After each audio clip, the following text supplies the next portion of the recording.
Olá, futuros delegados e delegadas. É um prazer estar aqui novamente para compartilhar um pouco dos meus conhecimentos com todos vocês, para que vocês alcancem a tão almejada aprovação do concurso de delegado de Polícia Federal. Para quem ainda não me conhece, né, eu deixo aqui o meu mini currículo. Já venho atualmente com 13 anos de experiência como delegado de Polícia Federal. Passei já na área de combate à corrupção, também iniciei minha carreira trabalhando numa delegacia do interior, no caso, Ribeirão Preto, em São Paulo.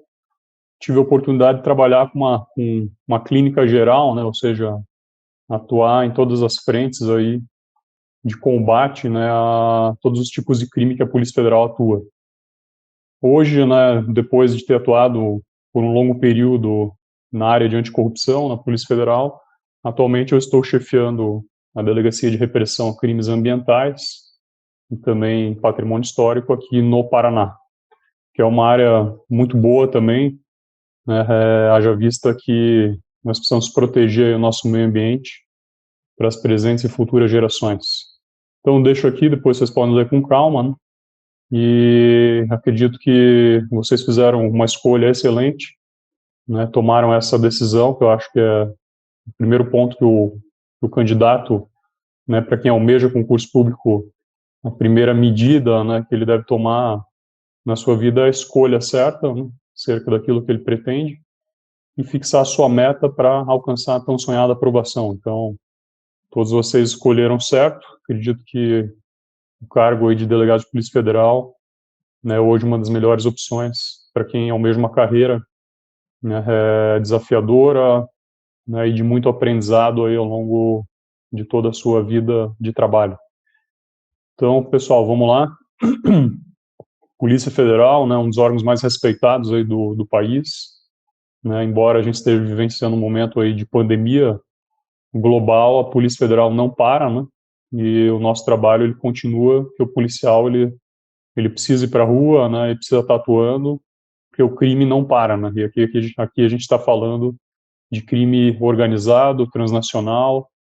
criminalidade de empresa, econômica, né? Então, são os crimes mais complexos que geram um grande potencial lesivo ao nosso país, ao Estado, né, à União Federal, que cabe a nós aqui proteger, né, os seus bens, serviços e interesses da União, das autarquias federais e das empresas públicas federais. Então, o edital de delegado de Polícia Federal publicado aqui em 15 de janeiro de 2021, né, todos aqui estão fazendo curso ou, né, quem ainda esteja na iminência aí de ter, né, cumprir os seus requisitos para que possa ingressar na função, né, mas eu deixo aqui também para vocês, que eles já devem ter lido, né, eu sempre costumo dizer que é importante a leitura completa do edital, né, para você traçar a tua estratégia de estudos e saber exatamente, né, o passo a passo aí que você precisa seguir para poder enfrentar essa longa jornada, né, que vai depois ainda uma segunda etapa na Academia Nacional de Polícia, até você assumir a função.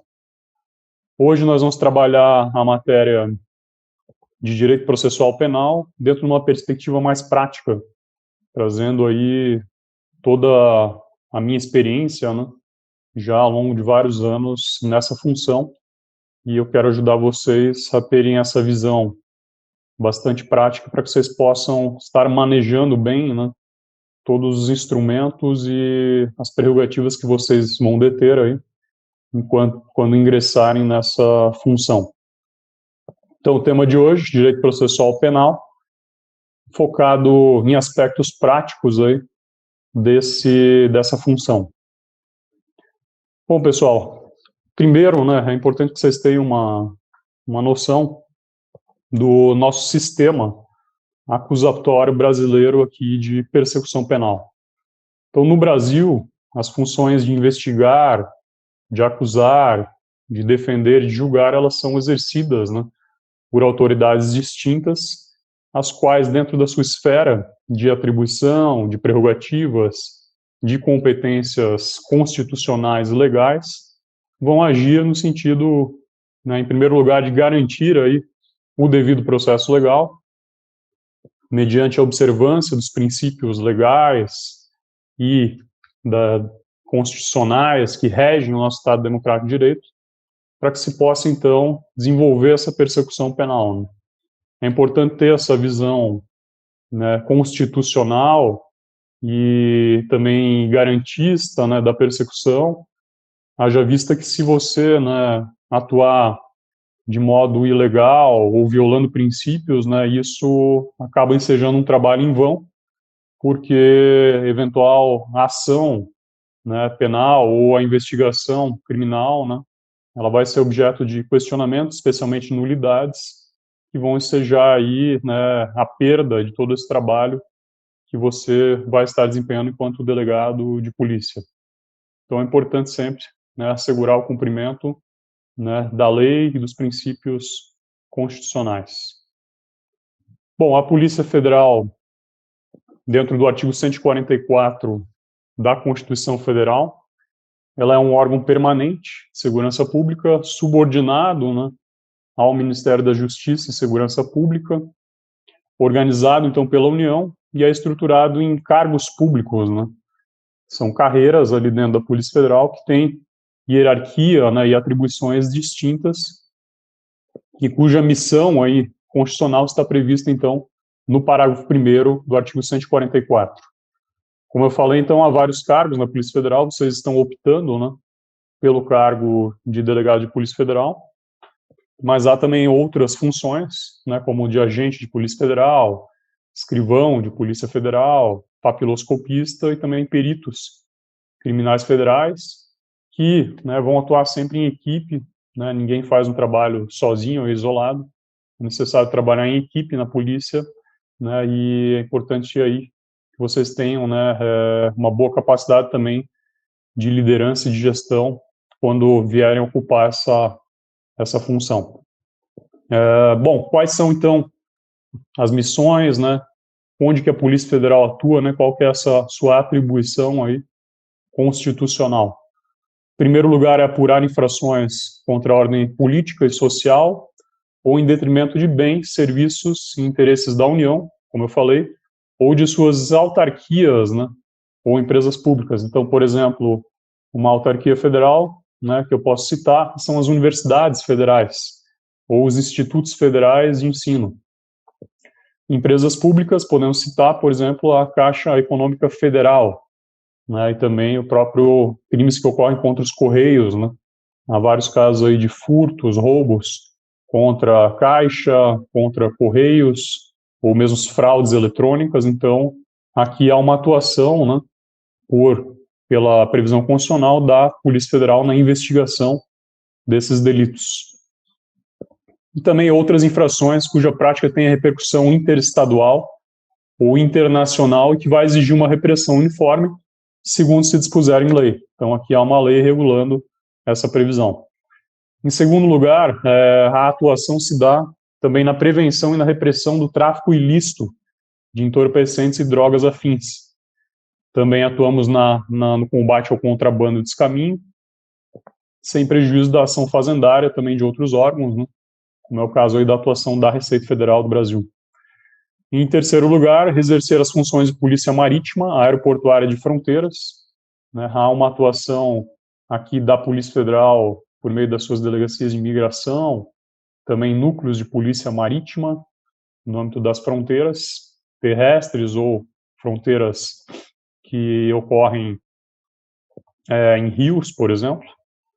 e exercer com exclusividade as funções de polícia judiciária da União, né? Então, aqui, principalmente, a atividade fim da Polícia Federal é de polícia judiciária da União, e vocês, enquanto autoridades policiais, vocês vão estar atuando, né, à frente, né, na presidência e na condução dos inquéritos policiais federais. Bom, o delegado de Polícia Federal, né, quais são as prerrogativas constitucionais e legais, né, quando vocês estiverem devidamente investidos aí no cargo público? Então, aqui eu faço um breve resumo, né, das prerrogativas que vocês vão deter. A primeira é instaurar e presidir o inquérito policial federal, que é uma das mais importantes. A segunda é você poder requisitar perícias, informações, documentos e dados que interessem a apuração dos fatos, né?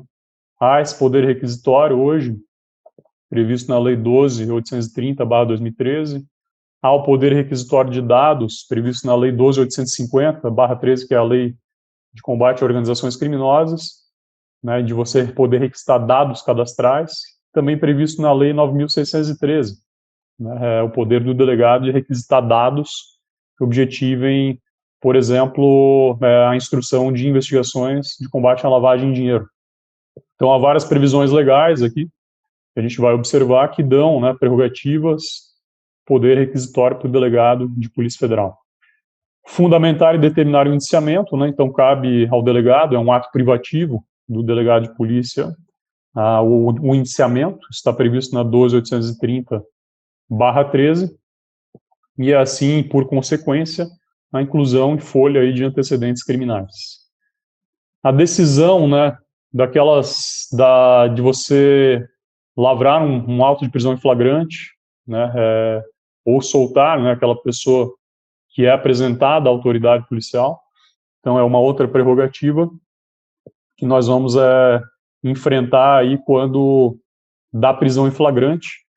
e cabe ao delegado, então, enquanto autoridade, enquanto primeiro garantidor dos direitos fundamentais, né, das garantias fundamentais, analisar e verificar se os requisitos estão preenchidos da prisão em flagrante e se aquele caso, de fato, atende, né, a uma necessidade de prisão, né, em flagrante, sob pena de um eventual, né, até relaxamento, né, ou da configuração de uma prisão ilegal. Então, você, enquanto delegado, tem que fazer essa análise de plano. Em crimes cuja pena seja até 4 anos, também pelo artigo 322 do Código de Processo Penal, cabe ao delegado, né, e aí é um dever, aí, poder, o arbitramento da fiança. Então, nós vamos ver muitos desses casos quando se fala em crimes de descaminho, né, em que você vai ter que tomar ali a decisão, né, primeiro sobre o flagrante, e segundo, né, a necessidade de arbitrar a fiança, né, dentro de parâmetros que você vai analisar, né, como a condição financeira daquele que está sendo autuado, né, a prática reiterada de crimes, né, qual que é vamos supor, no caso desse caminho, quanto que foi apreendido de mercadoria, né, quantidade de carga ali que está sendo transportada, de produtos, por exemplo, e aí essa análise vai ensejar, né, no arbitramento de um valor maior ou menor de fiança. Firmar acordo de colaboração premiado com o investigado, também essa é uma prerrogativa que já foi reconhecida aí pelo Supremo Tribunal Federal, também está prevista na Lei 12.850 de 2013, e o delegado, então, né, assim como o Ministério Público, ele pode aí firmar acordo de colaboração premiada com investigados. Também um poder aqui é a capacidade postulatória, né, e isso que nós vamos enfrentar especialmente nesse nosso estudo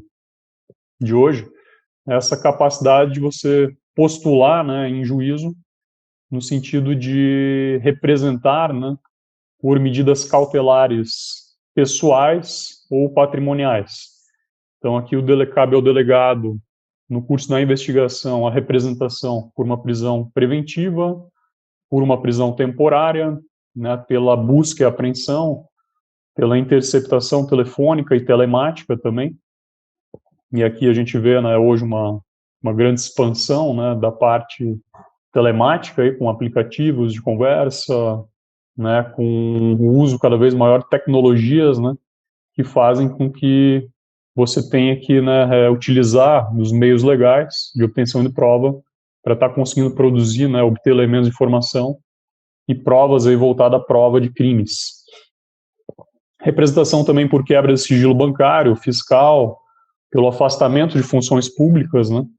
seja, o agente público corrupto lá que está praticando crime, você tem que afastar ele cautelarmente da função, e também a possibilidade de bloqueio, né, sequestro de bens provenientes de crime. Uma prerrogativa seria a possibilidade de você formular aí pedidos de cooperação jurídica internacionais, né? No Brasil nós temos o Departamento de Recuperação de Ativos e Cooperação Jurídica Internacional, vinculado, né, ao Ministério da Justiça e Segurança Pública. Cabe ao delegado formular, então, né, quando ele pretende adotar aí alguma medida em outro país, no caso que coopere com o Estado brasileiro. E também qualquer outra medida, né, no curso da investigação, né, a investigação ela é bastante dinâmica e você não tem um rito, né, específico, razão pela qual você, né, pode ainda usar, né, e requerer, conforme a conveniência e oportunidade, outras medidas aí, que visem assegurar a aplicação da lei penal, a garantia da ordem pública. Então vamos lá, pessoal. Eu deixo essa transcrição aqui para vocês da Lei 12.830/2013. Né? Essa foi, parece que é pouco, né? Uma lei pequenininha, mas essa legislação ela trouxe grandes avanços aí para o cargo de delegado de polícia, porque ela prevê, né, em lei, algumas prerrogativas que são importantes no desempenho dessa função ali diariamente,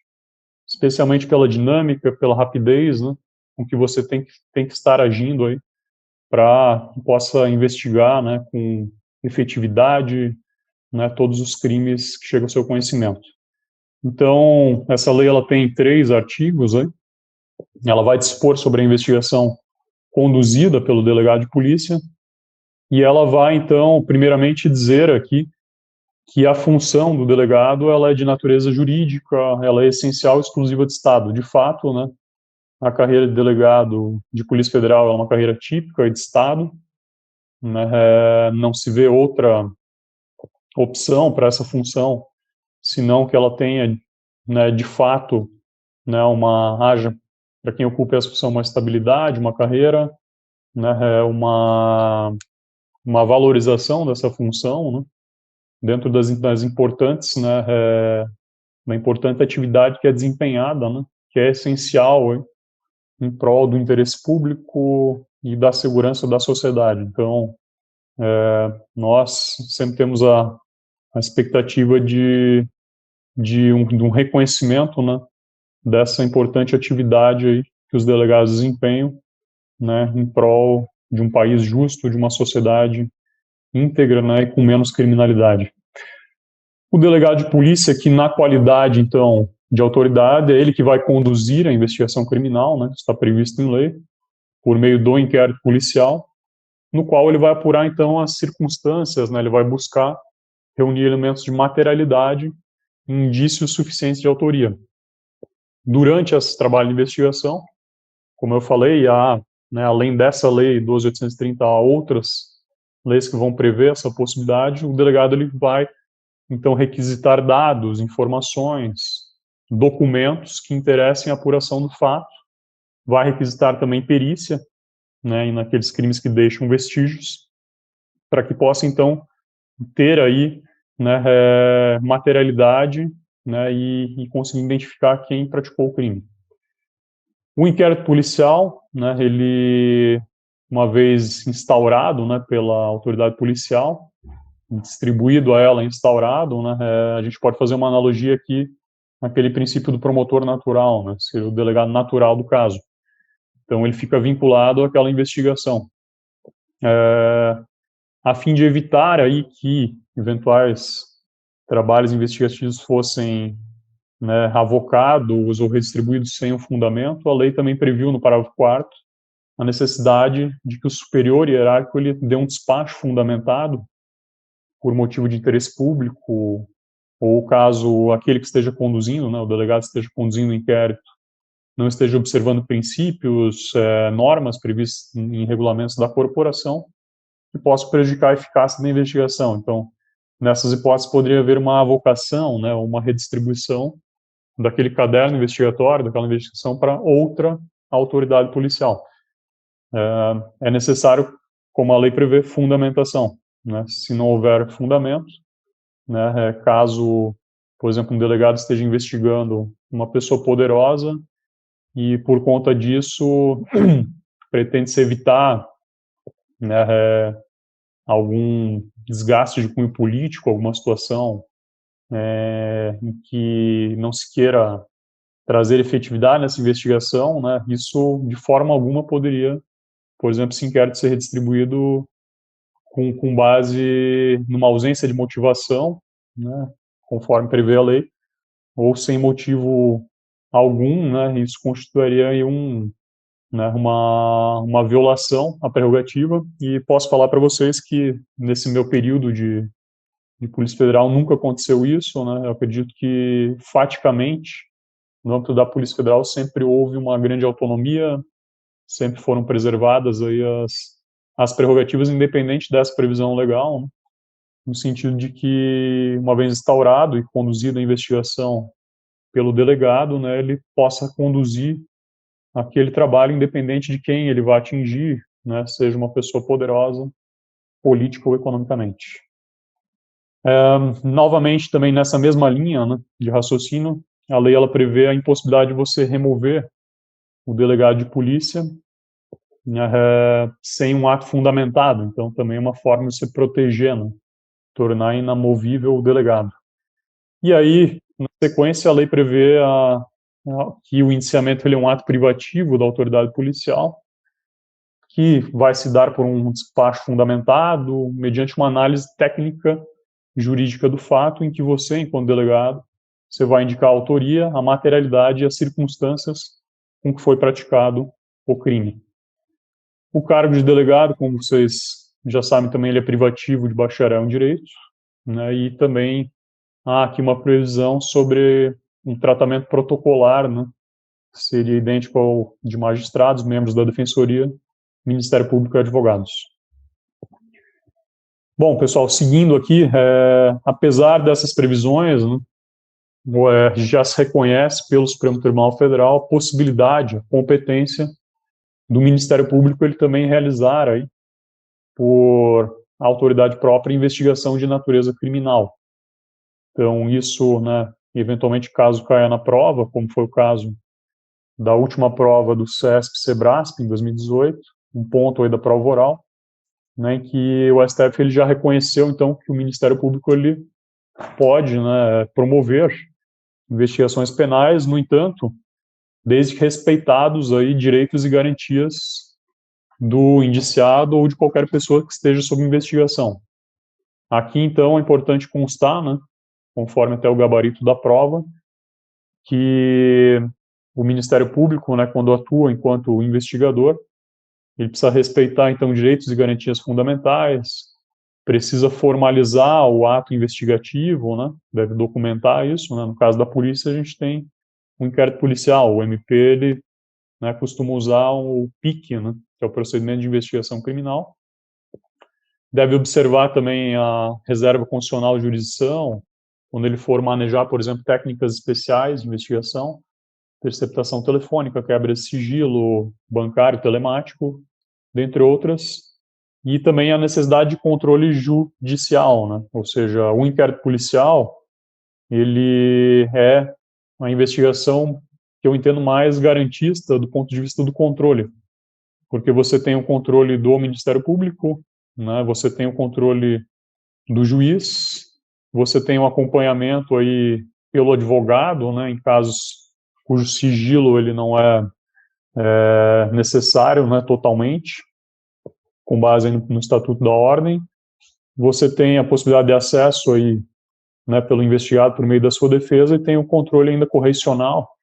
da corregedoria. Então há uma série de controles que fazem com que o inquérito ele, né, ele seja uma peça aí que respeita, né, os direitos e garantias fundamentais. Então aqui nesse caso o Supremo entendeu também a necessidade de controle, né, aqui especificamente judicial, e a aplicação de princípios e regras que também orientam o inquérito. E observância de prerrogativas, né, como eu falei, o Estatuto da Ordem, aqui o julgado traz a súmula vinculante 14, né, que é a possibilidade do advogado acessar peças que já estejam, né, devidamente instruídas ali no inquérito. É claro que diligências em curso, né, cujo conhecimento possa prejudicar a eficácia da investigação, essas, de fato, a defesa não poderá ter acesso. sob pena de frustrar aí o resultado útil da investigação. Aqui eu trago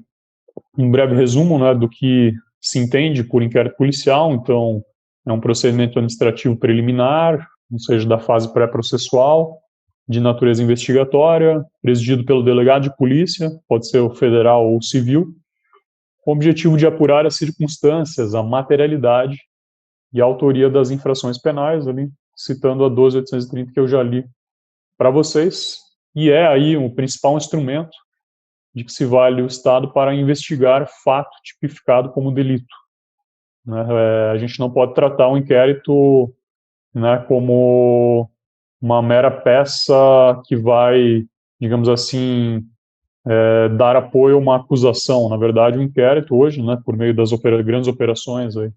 policiais, especialmente da Polícia Federal, né, ele se tornou um instrumento em que coleta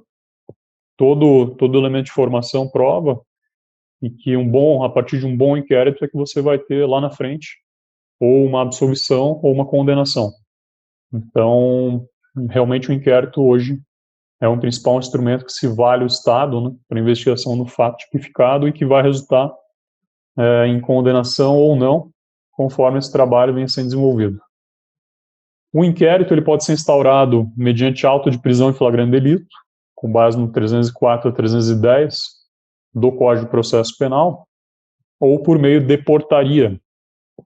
Aqui o artigo 5º ele prevê, né, a hipótese de você instaurar por ofício o inquérito policial ou mediante uma requisição, né, por exemplo, do Ministério Público. Então são essas duas formas que nós temos para iniciar um inquérito. O procedimento do inquérito, né, ele não possui, né, como o trâmite de um processo penal, ele não possui um rito específico para você desenrolar aí as atividades investigatórias. Agora, quando você lavra um auto de prisão em flagrante, aí sim há uma série de formalidades que, caso você não cumpra, né, o juiz ele pode relaxar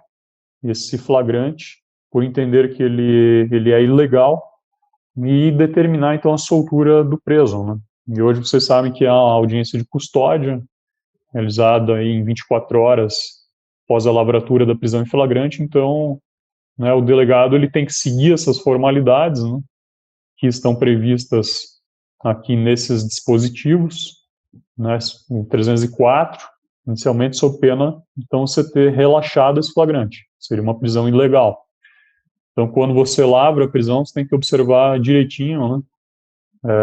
lavra a prisão em flagrante, esse é o artigo 304,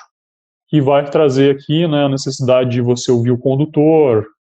ouvir as testemunhas, você obter ali a nota de ciência das garantias constitucionais do preso, né, o direito de permanecer em silêncio, de comunicar a sua prisão à família. Então, lá na Polícia Federal, a gente, né, oportuniza ao preso que ele faça ligação telefônica, comunique, né, um familiar, uma pessoa próxima que ele se encontra custodiado ali, o direito a um advogado. Da mesma forma, ele pode solicitar a presença do advogado para acompanhar aí a lavratura do flagrante, né, e para representá-lo no ato de interrogatório também. O recibo de entrega do preso também, então você recebeu o preso, né, e encaminhou ele para a custódia, então você tem que ter isso documentado, as oitivas, o interrogatório, né, você vai então lavrar aí todo esse auto, né, durante esse procedimento específico de prisão em flagrante. A autoridade mandará recolhê-lo, né, prosseguirá nos atos do inquérito. Então, havendo fundada suspeita, né, por isso que eu coloquei lá no início, então, vamos supor, a Polícia Militar apresenta, né, uma pessoa que supostamente estaria ali introduzindo em circulação moeda falsa, cédulas falsas de R$100. Né, a Polícia Militar entendeu, né, que havia indícios suficientes para condução daquela pessoa à Polícia Federal. Então, o delegado ele vai se dirigir à Polícia Federal, vai conversar, né, interrogar ali preliminarmente, né, o condutor, as testemunhas que estão apresentando esse conduzido, também vai entrevistar esse conduzido, analisar a situação, para ver se realmente, né, estão preenchidos ali os requisitos da prisão em flagrante e assim decidirá, né, pela manutenção aí da voz de prisão, né, e sim a lavratura do auto de prisão em flagrante, ou se entender que não é o caso de flagrante, né, ele vai também colher esses depoimentos, né, fazer todas as oitivas, apreender as cédulas, né, e colocar, então, né, aquela pessoa em liberdade. A falta de testemunhas não impedirá a lavratura, né, mas, nesse caso, o condutor deverá assiná-lo, pelo menos 2 testemunhas que hajam testemunhado a apresentação do preso à autoridade. E quando o acusado também, né, caso o preso ele se recuse a assinar ou não puder fazê-lo, então você pode suprir essa ausência de assinatura por 2 testemunhas. Da lavratura do auto também devem constar informações sobre a existência de filhos, idades, se possuem alguma deficiência, o nome e o contato de eventual responsáveis pelos cuidados dos filhos indicado pela pessoa presa. Isso que foi uma inserção em 2016, né, para dar e assegurar também a proteção, né, de crianças e pessoas com deficiência. Bom, em relação ao local e onde a pessoa se encontra presa, né, então será comunicado imediatamente ao juiz, ao Ministério Público, à família por ele indicado, está no 306. Então, quando a gente lavra ali o flagrante, nós comunicamos imediatamente o juiz, comunicamos o Ministério Público, né, a família eu já havia falado, uma garantia constitucional, que ele próprio vai comunicar, e até em 24 horas, né, então, nós sempre oportunizamos que o preso ele seja acompanhado por advogado no ato de interrogatório, mas muitas vezes ele não tem condições de pagar, né, de contratar um advogado, e aí nós então comunicamos a Defensoria Pública da União, hein, no caso de crime federal, para que ela venha representar essa pessoa no curso aí desse inquérito. Nesse mesmo prazo será entregue a nota de culpa, né? Então, a nota de culpa é um documento que você expede ao final do flagrante, colocando os motivos da prisão, o nome dos condutores e das testemunhas, para que então o preso tome ciência, né, dos motivos que o levaram a ser preso e a estar aí sob custódia do Estado. Pessoal, então vamos fazer um breve intervalo agora e já retornamos.